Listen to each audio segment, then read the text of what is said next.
সবাইকে স্বাগত জানাচ্ছি। আমি ফিরোজ তোহা। শুরুতেই বিআরবি কেবলস সংবাদ শিরোনাম। প্রথমে ইরান ইসরায়েল পাল্টাপাল্টি হামলা চলছে। এই মুহূর্তে আমাদের হাতে এসেছে তৃতীয় বিশ্বযুদ্ধের গুরুত্বপূর্ণ তাজা আপডেট সংবাদ। প্রথমেই জানাবো সর্বশক্তি দিয়ে যুক্তরাষ্ট্রের বিরুদ্ধে লড়ার অঙ্গীকার ইরানের। যুদ্ধের ময়দানে এবার ইরানের ভয়ঙ্কর মিসাইল খাইবার শাকান। আরও থাকছে ইরানকে পরমাণু অস্ত্র সরবরাহ করতে প্রস্তুত বেশ কয়েকটি দেশ, বলছে মেদভেদেব। এদিকে ভয় এবং আতঙ্কে ইরানিরা তেহরানকে টুকরো টুকরো করবে নেতানিয়াহু। সর্বশেষ জানিয়ে দেব সেই সাজানো গল্প, ইরানকেও ইরাক বানাতে চাচ্ছে যুক্তরাষ্ট্র। সর্বশক্তি দিয়ে যুক্তরাষ্ট্রের বিরুদ্ধে লড়াই করার অঙ্গীকার ইরানের। ইরানের পররাষ্ট্র মন্ত্রণালয় এক বিবৃতিতে জানিয়েছে, দেশটির পারমাণবিক স্থাপনায় মার্কিন হামলাকে আন্তর্জাতিক আইনের গুরুতর ও নজিরবিহীন লঙ্ঘন বলে আখ্যায়িত করেছে। পাশাপাশি এই আগ্রাসনের বিরুদ্ধে লড়াইয়ের পূর্ণ অধিকার রয়েছে বলে জানিয়েছে দেশটি। তাসনিম বার্তা সংস্থার বরাতে বিবৃতিতে বলা হয়েছে, বিশ্বকে ভুলে গেলে চলবে না যে কূটনীতিক প্রক্রিয়ার মাঝপথে যুক্তরাষ্ট্র বিশ্বাসঘাতকতা করেছে এবং ইসরায়েল আগ্রাসী কর্মকাণ্ডকে সমর্থন দিয়ে তখন ইরানের বিরুদ্ধে বিপজ্জনক যুদ্ধ চালাচ্ছে। বিবৃতিতে আরও বলা হয়, এটি স্পষ্ট যে যুক্তরাষ্ট্র কোনো নিয়ম বা নৈতিকতা মানে না। গণহত্যাকারী ও দখলদার এক শাসন ব্যবস্থার লক্ষ্য পূরণের জন্য যুক্তরাষ্ট্র কোনো আইন বা অপরাধের তোয়াক্কা করে না। পররাষ্ট্র মন্ত্রণালয় জানিয়েছে, ইসলামী প্রজাতন্ত্র ইরান যুক্তরাষ্ট্রের সামরিক আগ্রাসন ও এই দুষ্কৃতিকারী শাসকের অপরাধের বিরুদ্ধে সর্বশক্তি দিয়ে প্রতিরোধের অধিকার সংরক্ষণ করে। প্রজাতন্ত্র ইরানের নিরাপত্তা এবং জাতীয় স্বার্থ রক্ষায় বদ্ধপরিকর। যুদ্ধের ময়দানে এবার ইরানের ভয়ঙ্কর মিসাইল খাইবার শাকান। ইরানে মার্কিন হামলার পর তেহরান তেল আবিব সংঘাত আরও তীব্রতর হয়ে উঠতে পারে বলে আশঙ্কা দেখা দিয়েছে। আর ইতিমধ্যেই জানা গেছে চাঞ্চল্যকর এক তথ্য। ইরানের আধা সরকারি বার্তা সংস্থা মেহের নিউজ এক প্রতিবেদনে জানিয়েছে, ইসলামী রেজলিউশনারি গার্ড কর্পস প্রথমবারের মতো ইসরায়েলের দিকে অত্যাধুনিক খাইবার শাকান ক্ষেপণাস্ত্র নিক্ষেপ করেছে। যদিও আল জাজিরা বলছে, আইআরজিসি খাইবার শাকান মোতায়েন করছে বলে ইঙ্গিত দিয়েছে। রোববার কাতার ভিত্তিক গণমাধ্যমটির প্রতিবেদনে বলা হয়, ইরানের পারমাণবিক স্থাপনা, সামরিক স্থাপনা এবং আবাসিক ভবন লক্ষ্য করে ইসরায়েলি হামলা অব্যাহত থাকায় প্রতিশোধকমূলক পদক্ষেপের অংশ হিসেবে ইরান এখন তাদের সবচেয়ে উন্নত ক্ষেপণাস্ত্র খাইবার শাকান মোতায়েন করছে বলেও ইঙ্গিত দিয়েছে। ইসরায়েলি গণমাধ্যমের বরাত দিয়ে তাসনিম নিউজ এজেন্সি জানিয়েছে, রোববার সিফা এবং তেল আবিবের বিভিন্ন লক্ষ্যবস্তুতে প্রায় 30টি ক্ষেপণাস্ত্র নিক্ষেপ করেছে ইরান। এদিকে ইরানের পররাষ্ট্র মন্ত্রণালয় মার্কিন হামলার তীব্র নিন্দা জানিয়েছে। তারা দাবি করেছে, ইরান যখন কূটনীতিক আলোচনার মাঝামাঝি ছিল তখনই এই হামলা চালানো হয়। ইরানকে পারমাণবিক অস্ত্র সরবরাহ করতে প্রস্তুত বেশ কয়েকটি দেশ, বলছে মেদভেদেব। ইরানের পারমাণবিক স্থাপনায় মার্কিন বিমান হামলার পর রাশিয়ার সাবেক প্রেসিডেন্ট দিমিত্রি মেদভেদেব দাবি করছেন, বেশ কয়েকটি দেশ ইরানকে সরাসরি পারমাণবিক অস্ত্র সরবরাহ করতে প্রস্তুত। রোববার এক লাইভ প্রতিবেদনে তুর্কি ভিত্তিক আরটি ওয়ার্ল্ড এ খবর জানিয়েছে। বর্তমানে রাশিয়ার নিরাপত্তা পরিষদের ডেপুটি চেয়ারম্যান দায়িত্বে থাকা মেদভেদেব টেলিগ্রাম পোস্টে এক বিবৃতিতে বলেছেন, বেশ কয়েকটি দেশ ইরানকে সরাসরি তাদের পারমাণবিক অস্ত্র সরবরাহ করতে প্রস্তুত। মেদভেদেব বলেছেন, ইরানের লক্ষ্যবস্তু স্থাপনাগুলোতে ন্যূনতম বা কোনো উল্লেখযোগ্য ক্ষতি বা মেদভেদেব বলেছেন ইরানের লক্ষ্যবস্তু স্থাপনাগুলোতে ন্যূনতম বা কোনো উল্লেখযোগ্য ক্ষতি হয়নি বলে মনে করা হচ্ছে। তিনি আরও বলেছেন, ইউরেনিয়াম সমৃদ্ধকরণ এবং সম্ভাব্য পারমাণবিক অস্ত্রের উন্নয়ন সম্ভবত অব্যাহত থাকবে। তিনি সতর্ক করে বলেন, যুক্তরাষ্ট্র আরেকটি বড় সংঘাতে ঝুঁকি পড়েছে এবং যুক্তি দেন যে হামলার ফলে ইরানি নেতৃত্ব রাজনৈতিক প্রভাবে আরও শক্তিশালী হয়ে উঠেছে। এর আগে ইরানের হামলার পর রাশিয়ার পররাষ্ট্র মন্ত্রণালয় তাৎক্ষণিক বলেছে, একটি সার্বভৌমত্ব রাষ্ট্রের ভূখণ্ডে ক্ষেপণাস্ত্র ও বোমা হামলা চালানোর দায়িত্বহীন সিদ্ধান্ত তা যে যুক্তিতেই উপস্থাপন করা হোক না কেন, আন্তর্জাতিক আইন, জাতিসংঘের সনদ এবং জাতিসংঘের নিরাপত্তা প্রস্তাবের স্পষ্ট লঙ্ঘন।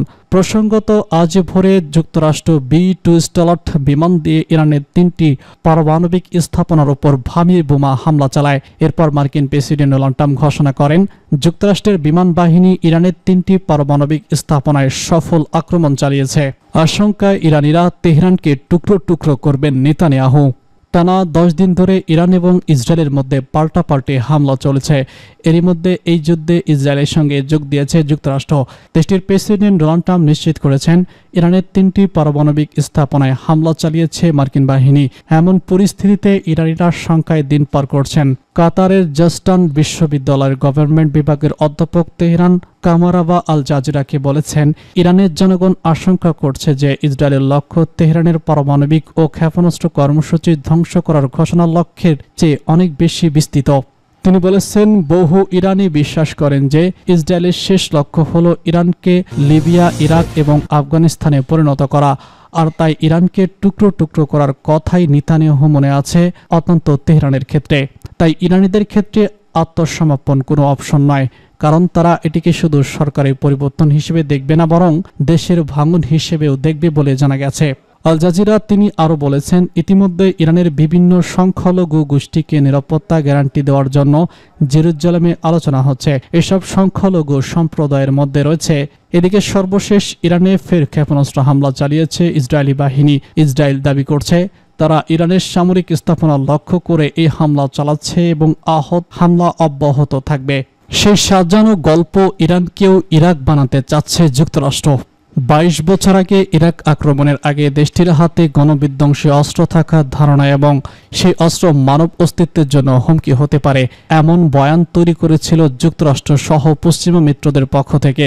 এবারও একেবারেই বিনা উস্কানিতে ইরান আক্রমণের পর একই অজুহাতে ইসরায়েলের দোসর হয়ে যুক্তরাষ্ট্র সরাসরি এই সংঘাতে জড়িয়েছে। আজ রোববার ভোরে যুক্তরাষ্ট্র B-2 স্টেলাস বোমারু বিমান দিয়ে হামলা চালিয়েছে ইরানের 3টি পারমাণবিক স্থাপনায়, অথচ ইরান পারমাণবিক অস্ত্র বিস্তার রোধ চুক্তির সদস্য রাষ্ট্র। তাদের এই কর্মসূচি সবসময় নজরদারির মধ্যেই থাকে। তবে সম্ভাব্য পারমাণবিক সক্ষমতার অভিযোগেই ইরানের উপর বিধ্বংসী ক্ষেপণাস্ত্র আরোপ করা হয়েছে। বিপরীতে NPT-তে সই না করা ইসরায়েল মধ্যপ্রাচ্যে একমাত্র পারমাণবিক অস্ত্রের শক্তিধর দেশ। তারা কখনোই IEF-কে তাদের পারমাণবিক শক্তিগুলো পরিদর্শনের অনুমতি দেননি। রুশ প্রেসিডেন্ট ভ্লাদিমির পুতিনও বলেছেন, ইসরায়েলকে বরাবর জানানো হয়েছে যে ইরানের পরমাণু বোমা কখনোই ছিল না বা বানানোর ইচ্ছা নেই।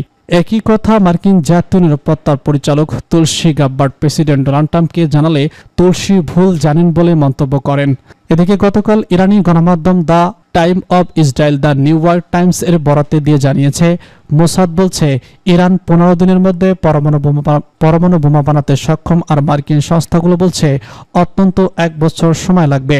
এমন ধোঁয়াশাপূর্ণ পটভূমিতে গত 20 জুন দ্য গার্ডিয়ান এক প্রতিবেদন শিরোনামে প্রশ্ন রাখা হয়, যুক্তরাষ্ট্র ইরাক যুদ্ধে ভয়াবহ ভুল করেছিল, একই কাজ কি ইরানের ক্ষেত্রেও করতে যাচ্ছে?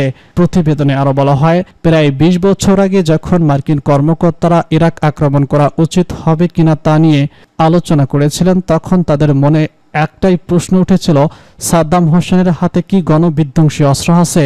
যদি থাকে তাহলে যুক্তরাষ্ট্রের উচিত সেগুলো ধ্বংস করা এবং সামরিক হামলার মাধ্যমে ব্যাথ সরকারকে ক্ষমতাচ্যুত করা। তারপর যা ঘটেছিল তা বিশ্ববাসীর জানা। ইরাক বা সাদ্দাম হোসেনের হাতে গণবিধ্বংসী অস্ত্র ছিল না। প্রাচীন সভ্যতার দেশ ইরাক এবং হাজার বছরের সমৃদ্ধ শহর বাগদাদ ধ্বংস করে ইরাকিদের চরম দুর্দশার ভিতরে ফেলে দিয়েছে যুক্তরাষ্ট্র। মিত্ররা বুঝতে পারেন তাদের ভুল হয়ে গেছে। 2003 সালে শুরু হওয়া ইরাক যুদ্ধ বা দ্বিতীয় উপসাগরীয় যুদ্ধ আনুষ্ঠানিকভাবে চলে 2011 সাল পর্যন্ত। বলা বাহুল্য এর রেশ চলে এখনো। সে সময় ইরাকে হামলা হয়েছিল রিপাবলিকান দলের প্রার্থী হিসেবে নির্বাচিত প্রেসিডেন্ট বুশের নির্দেশে। আর কি সেই ভুল পথে হাঁটছে মার্কিন যুক্তরাষ্ট্র? এবারও হোয়াইট হাউসে রিপাবলিকান প্রেসিডেন্ট। ইসরায়েল ইরান চলমান সংঘাতের 10ম দিনে অত্যন্ত এই কথা বলা যায় যে অর্থ, সামাজিক, রাজনৈতিক এবং সামরিক দিকগুলো বিবেচনা নিয়ে ইরানকে নিশ্চিত ইরাক বলা যাবে না। সবাই জানেন যে 1981 সালের 7 জুন ইসরায়েলের 8টি F-16 যুদ্ধ